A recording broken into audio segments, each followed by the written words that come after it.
भगवान तुम्हारे अंदर है कुछ, ध्यान लगा कर देखो तो आनंद तुम्हारे अंदर है, ध्यान लगा कर देखो तो। बाहर के प्रभु को ढूंढ रहे, निज घर वाले को भूल रहे। बाहर के प्रभु को ढूंढ रहे, निज घर वाले को भूल रहे। तब ही तो सत्य नहीं पाया, केवल माया में झूल रहे। परमार्थ तुम्हारे अंदर है, पुरुषार्थ जगा कर देखो। भगवान तुम्हारे अंदर है कुछ, ध्यान लगा कर देखो तो। निज आत्म तिजोरी को खोलो, धन माल सभी मिल जाएगा। संयम की चाबी साथ रहे, यह झट ताला खुल जाएगा।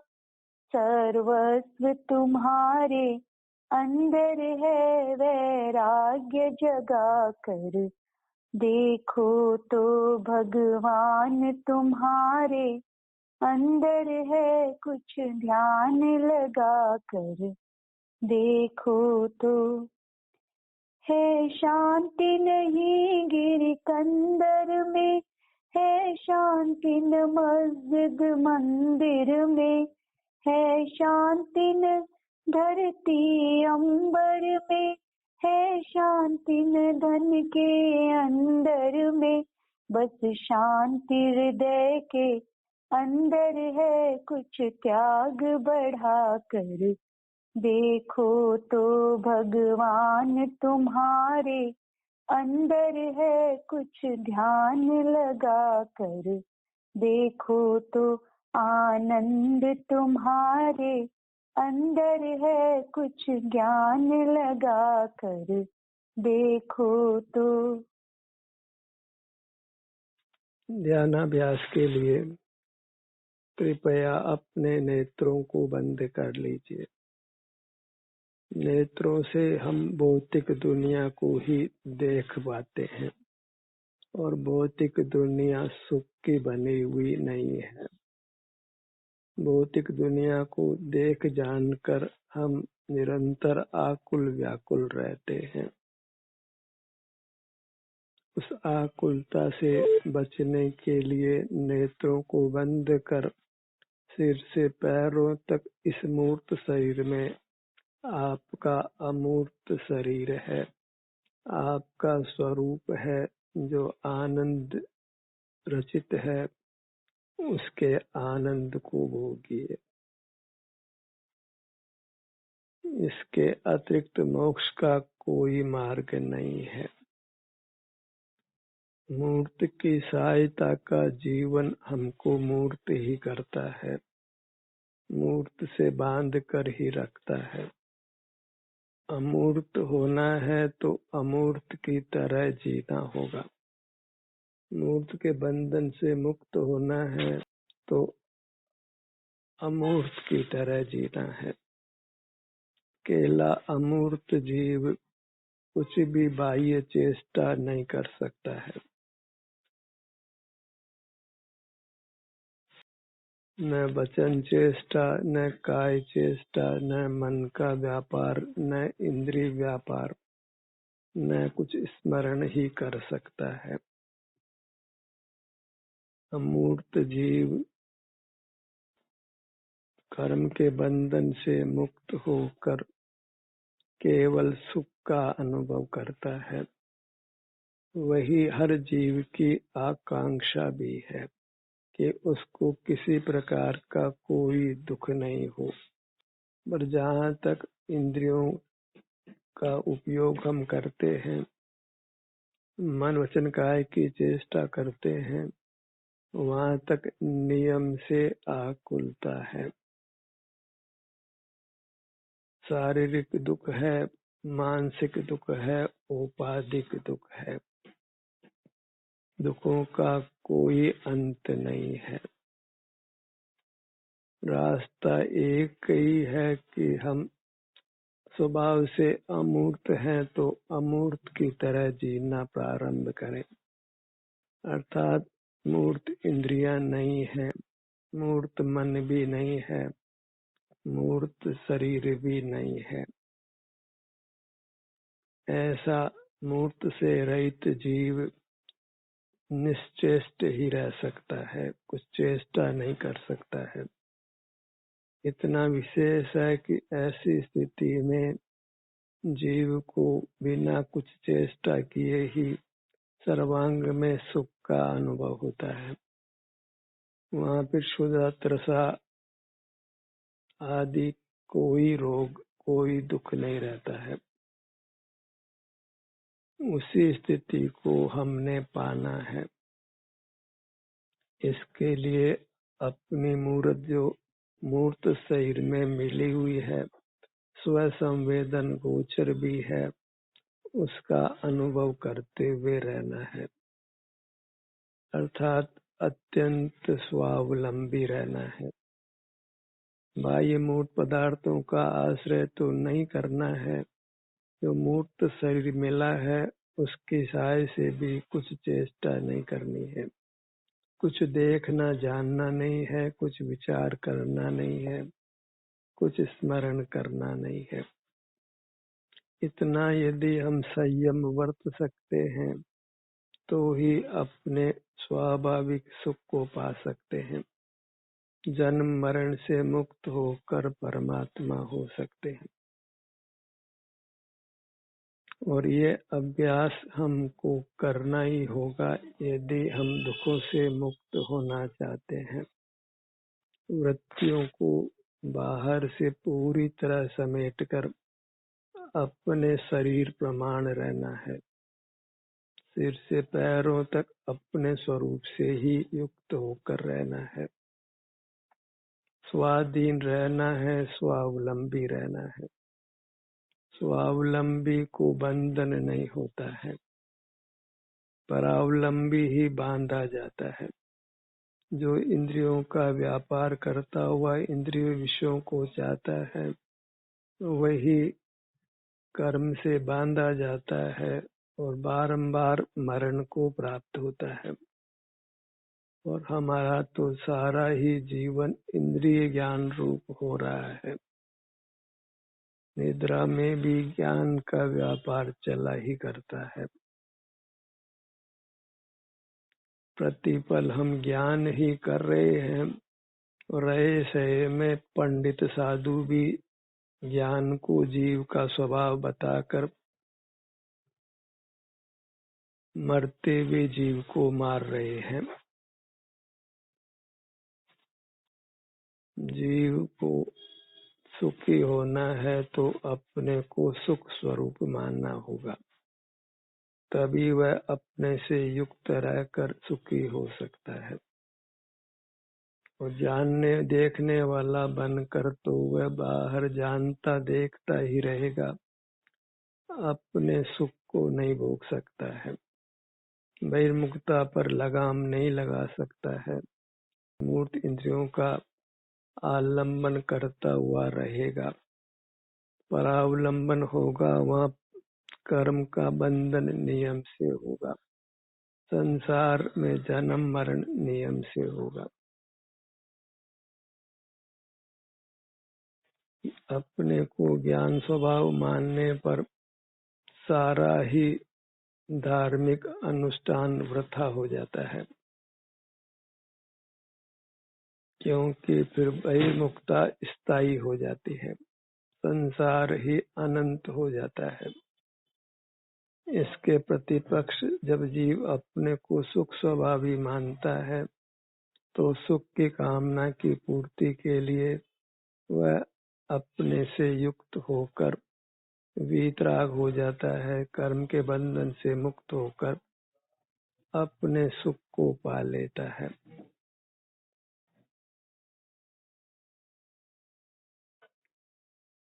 मोक्ष मार्ग को हमने अनुभव से ही पाना है। शास्त्र ज्ञान के बल पर मोक्ष को पाना इस काल में तो कदापि संभव नहीं है, क्योंकि संपूर्ण ही शास्त्र ज्ञान स्वभावी आत्मा को कहता है। ऐसे में शास्त्र ज्ञान करके लाभ के स्थान पर हानि ही होती है। दूध में जहर की बिंदु भी हो तो दूध ग्राह्य नहीं रहता है। सारे ही आगम में अच्छी अच्छी नाना बातें लिखी है, पर जहाँ जीव को ज्ञान स्वभावी कहा गया, वहाँ फिर हम परमानेंट रूप से जीव को बहिर्मुखी करते हैं, अपने सन्मुख नहीं होने देते, तो संसार को अनंत करते हैं। और ये आत्मघाती क्रिया है। आत्मघात तो जीव एक बार करके मरता है, पर ज्ञान स्वभाव का दान करके तो उसने अनंत बार मरना है। मैं आनंद रूप हूँ, आनंदम ब्रह्मणो रूपम निज देहे व्यवस्थितम ध्यानहीना न पश्यन्ति जात्यंधा एव भास्करम। वह देह में स्थित है, देह के आकार है, तो वह देह के आकार रूप ही अनुभव में आता है और इसी रूप से उसका ध्यान करना है। हर जीव को अपने आकार रूप ही अपना अनुभव होता है। अंगोपांग जो मूर्त हैं, ऐसे ही अपने अमूर्त अंगोपांग हमको अंतर्दृष्टि से अनुभव में आते हैं। जीव को देह नहीं है ऐसा यदि मान लिया जाए तो फिर जीव को कभी आत्मा की अपनी उपलब्धि नहीं हो सकती है, क्योंकि जीव की अपनी अमूर्त देह है।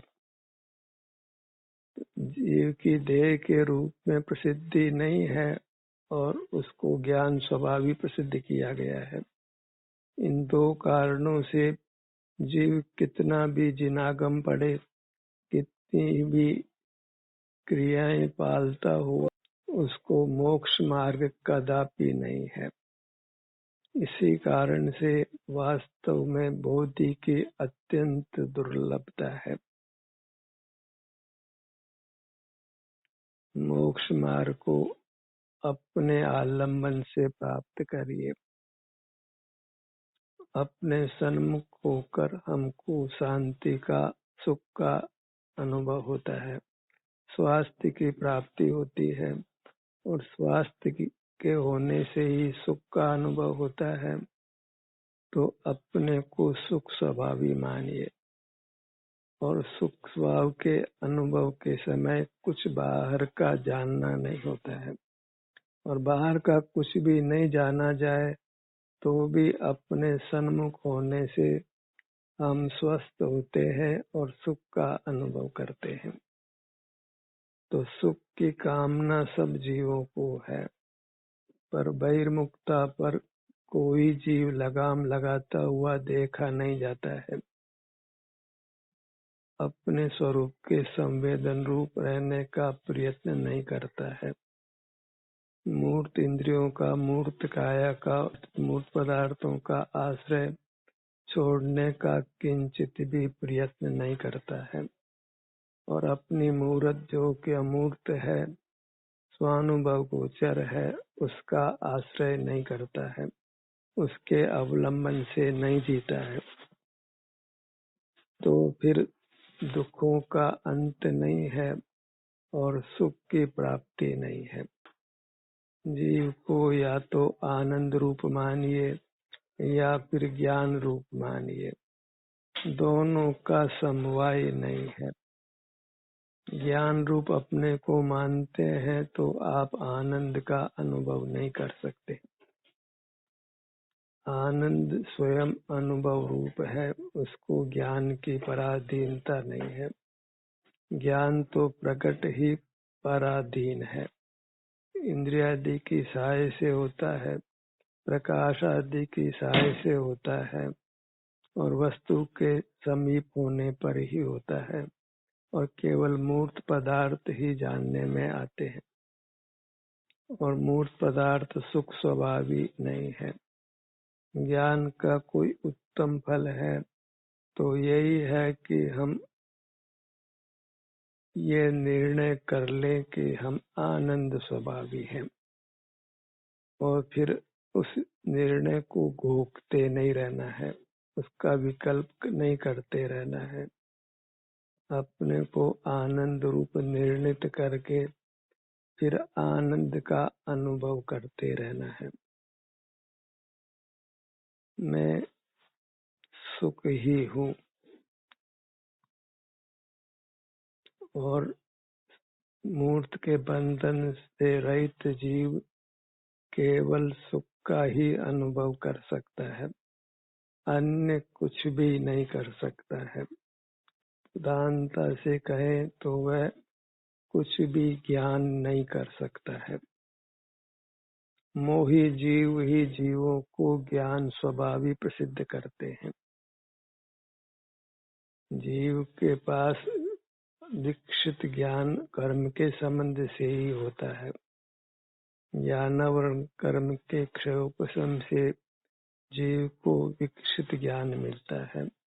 उस विकसित ज्ञान से उसने यही निर्णय करना है कि ज्ञानावरण कर्म के क्षय से ज्ञान नहीं होता है, सुख होता है। तो उस ज्ञानावरण के क्षयोपशम से अपने को सुख स्वभावी निर्णित करके अपने सन्मुख रहना है। ज्ञानावरण कर्म के क्षय से क्षयोपशम से हम मूर्त पदार्थों को देख जान पाते हैं, विचार कर पाते हैं, स्मरण कर पाते हैं। पर शरीर में जो भी सुख की स्थिति है अपने अमूर्त शरीर के, वह तो स्वयं ही अनुभव रूप है। उसके लिए कोई शब्द, अंक या विकल्प की आवश्यकता नहीं है। उसको साक्षात अंतर्दृष्टि से अनुभव में लेना है और बाहर के ज्ञान की अपेक्षा ही उसको अंतर्दृष्टि कहते हैं। वास्तव में तो बाहर का ज्ञान बंद करने पर हमको अपनी मूर्त में शांति का अनुभव होता है, शांति का भोग होता है। वहाँ केवल आनंद ही है। स्वमुख होना कथन मात्र है, पर मुक्ता को छोड़ने पर आनंद का अनुभव होता है। पर कर्म का संबंध हो तो निद्रा हो तो उस काल में वह अपने शारीरिक सुख का अनुभव नहीं कर सकता है, क्योंकि फिर ज्ञान का निरोध निद्रा में नहीं होता है। कोई बाह्य पदार्थ कल्पना में ज्ञान का विषय निद्रा काल में बनता ही रहता है, भले ही जागृति में वह सब कुछ स्मरण नहीं हो। कुछ स्वप्न के रूप में थोड़ा सा स्मरण होता है, बाकी बहिर्मुक्ता निरंतर निद्रा के काल में बनी रहती है। जहाँ शरीर के सुख दुख का अनुभव नहीं है, वहाँ फिर उसका प्रतिपक्ष ज्ञान का व्यापार चला ही करता है और जीव आकुल व्याकुल रहता ही है। आनंद का अनुभव करना है तो ज्ञान के व्यवसाय का निरोध करना है, तभी हमारी मूर्त में सुख का पदार्पण होता है। ज्ञान ही आनंद पर आवरण डालता है। कोई आनंद आवरण नाम का परिणाम है तो वह ज्ञान ही है, क्योंकि उसका मुख बाहर रहता है। और जिनागम में भी यह कहा गया है कि बहिर्मुख चित्त प्रकाश को ज्ञान कहते हैं। संसार अवस्था में इंद्रिय ज्ञान ही होता है, परोक्ष ज्ञान ही होता है, पराधीन ज्ञान ही होता है, स्वावलंबन से ज्ञान नहीं होता है। और वह इंद्रिय ज्ञान निंद्य है और कर्म के बंध का हेतु है। ऐसा ज्ञान जो कि पराधीन है, निंद्य है, कर्म बंध का हेतु है, उसको जीव ज्ञान स्वभाव मानकर संसार को अनंत करता है। और कठिनाई क्या है अपने को आनंद स्वभाव मानने में? अकेला आनंद ही जीव को देवत्व प्रदान करता है, सब दुखों से दूर रखता है, स्वस्थ रखता है। तो अपने को केवल आनंद रूप मानकर ही संतोष करिए। अपने को पाने से आनंद ही होता है। अभी भी जब अपने सन्मुख होकर जब अपने सुख का अनुभव हमको होता है तो कुछ भी ज्ञान का परिणाम नहीं होता है, क्योंकि दोनों का विलोम है। जब रात होती है तो दिन नहीं होता, जब दिन होता है तो रात नहीं होती। तो जीव को ज्ञान आनंद का युगपतपना नहीं है। जहाँ आनंद है वहाँ ज्ञान नहीं है, और जहाँ ज्ञान है वहाँ आनंद नहीं है। और ये सब जीवों पर एक समान लागू पड़ता है, संसारी जीवों को भी और मुक्त हुए जीवों को भी। आनंद की कामना है तो आनंद स्वभाव से ही संतुष्ट रहना है, फिर अन्य कुछ वांछा क्यों करना है? हम आनंद भी प्राप्त करना चाहते हैं और भौतिक संपदा और भौतिक संपदा का ज्ञान भी करना चाहते हैं। सप्तव्यसन का भी ज्ञान हो, मध्यमास मधु के स्वाद का भी ज्ञान हो, सारी दुर्गंध का भी ज्ञान हो। ज्ञान में किसका निषेध होगा? जब ज्ञान में सब झलकता है तो सारा खोटा व्यवसाय भी झलक कर क्या हित होने वाला है? पदार्थों की अनंतता है और अनंत ज्ञान में कैसे झलक सकता है? तो फिर अनंत कहाँ रहता है?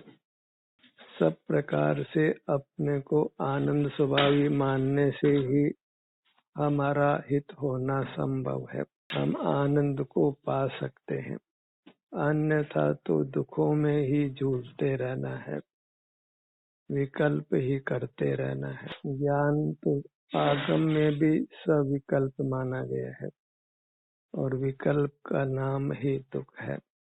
अज्ञानी विकल्प ही तो करता है। जो अपने आनंद को भोगते हैं वे निर्विकल्प रहते हैं। विकल्प का होना ही मोह से होता है। निर्मोही को कोई विकल्प नहीं होता है। विकल्प नाम ज्ञान का ही है। आनंद की कामना है तो आनंद की कामना ही करिए, ज्ञान की कामना मत करिए। इतिहास का, भूगोल का, विज्ञान का, चोरी का और क्या क्या ज्ञान आप करना चाहते हैं? आप तो अपने आनंद को भोगिए, वही आपका स्वभाव है। वह सब सिमटने रूप है, ज्ञान किरणों के निरोध करने रूप है। वहाँ फिर जीव मूर्त से नहीं बनता है। ज्ञान का परिणाम सराग रूप है, स्निग्ध परिणाम है, उससे जीव मूर्त से बनता है। और आनंद का परिणाम स्निग्ध नहीं है, वीतराग है, उससे जीव कर्म से कदापि नहीं बनता है, और जो बंध गया है उससे भी छूटता है। आनंद में आनंद ही है, बंधन नहीं है, और ज्ञान में आनंद नहीं है, बंधन है। सारा जगत भले ही ज्ञान के पक्ष में हो, क्योंकि पंचम काल की यह बलिहारी है। यहाँ मिथ्या दृष्टि जीव ही जन्म लेते हैं। कोई विरल जीव ही अपने सन्मुख होकर मोक्ष मार्गी होता है। प्रगट ही हम देखते हैं कि सारा जगत ही बहिर्मुख जीता है, अंतर्मुख नहीं जीता है। ज्ञान को इष्ट जानता है तो फिर सारे जगत को ही मोक्ष मार्गी मानना चाहिए, पर सारा जगत तो प्रकट ही संसार मार्गी है, और संसारी प्राणियों में तो बहुलता से क्षुद्र जीव जंतु ही है, और वह सब ज्ञान का ही उत्पात है। इंद्रिय ज्ञान सहित जीव भी संसार में नाना दुखों को भोगते हैं, और इंद्रिय ज्ञान के अलावा अतीन्द्रिय ज्ञान एक जीव को भी देखा नहीं जाता है, तो उसके सद्भाव को कैसे स्वीकार किया जाए। सुख ही अतीन्द्रिय होता है, इंद्रिय नाम ज्ञान का है, और आनंद नाम अतीन्द्रियता का है, ज्ञान के निरोध रूप है। अतीन्द्रिय आनंद माने ज्ञान रहित आनंद, आनंद ज्ञान रहित ही होता है, और ज्ञान इंद्रिय सहित ही होता है। तो सुख पाना है तो हमको जानने का लोभ छोड़ना है। ज्ञान ही वास्तविक परिग्रह है, वास्तविक विषय सेवन है, और ज्ञान का निरोध करना ही वास्तविक त्याग है। ज्ञान में ही त्याग रूप अवस्था वही वास्तविक त्याग है। भोजन का विकल्प करते रहें और हमने उपवास किया है, ये संभव नहीं है। भोजन का विकल्प ही नहीं हो, अपने में निवास हो, अपने आनंद का भोग हो, उसी का नाम उपवास है। अपने निकट रहना, अपने में रहना, वहाँ फिर भोजन का ज्ञान नहीं है, भोजन का विकल्प नहीं है। तो हमें सारे ही जगत का विकल्प नहीं करना है, तो अपने में वास होगा, आनंद का भोग होगा। ध्यान का सत्र यहीं समाप्त होता है।